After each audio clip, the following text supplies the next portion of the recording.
Аллага ышанып, шунда тартылып, кылай теләгә, шуңа нигезләнеп яшәргә тиеш дип уйлыйм мен, гомумән. Соңгы елларда инде күбрәк тартылуымның сәбәбе дип әйтим. Бераз яшьтә барадыр инде, аннан соң яшәешнең бу дөньяның мәгънәсен дә тирәнтенрәк аңлый баруымдыр әйме. Һәм гомумән шуны бергә параллель алып барырга исәбем. Эстрададан да китмичә, һәм рухиякка да, мәчеткә дә, ураза тотырга да, һәм башка хәйрия чараларында да катнашып, параллель рәвештә алып барсам, менә шулай әйбәтрәк булыр дип уйлыйм. Әле Алла бирсә 17 августта булса бит. Алла теләсә, анда да менә оештырган хәйрия концертына шулай бик теләп катнашырга исәбем бар.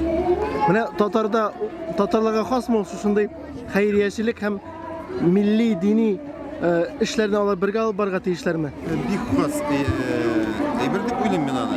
Ләкин вакытларны карасак, менә татар меценатлары тарафыннан больницалар, зур-зур мәчетләр төзегән.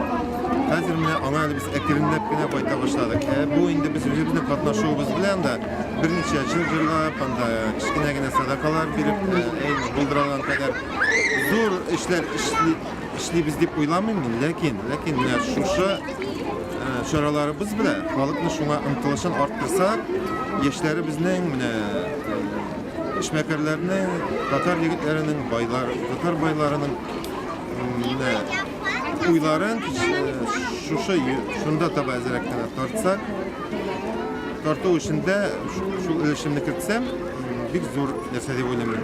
Ә сезнең туган якта ничек бу юнәлештә эшләр алып барыламы? Менә бик күп үзебезнең яктан әйтеп үткәнемчә, менә зур быел чара үтте. Июнь аенда шушы китапны чыгару буенча да гына аңа зур чыгымнар, 600-700 мең күләмендә чыгым таләп итте үзенә. Шушы җегет тарафыннан менә Ничек аталды ул китап? Реклама биреп алыгыз инде бераз. Үземнең авылның исеме Яңа Кәкре дип атала. Бераз гына ничектер банальрак булса да инде без һәм беренчесен һәм әле хәзергесен чагылдырып, беренге Яңа Кәкре дип атады. Аның исеме дә Яңа Кәкре һәм беренчесе дә булсын дип инде. Менә шул исеме дә чыкты. Ул егетләргә зур рәхмәтемне әйтәсем килә. Җәмил, Иршат һәм Илһам исемле егетләр шушы матди чыгымнарны үз исләренә алып, шушы зур эшне башкарып чыкты бергә.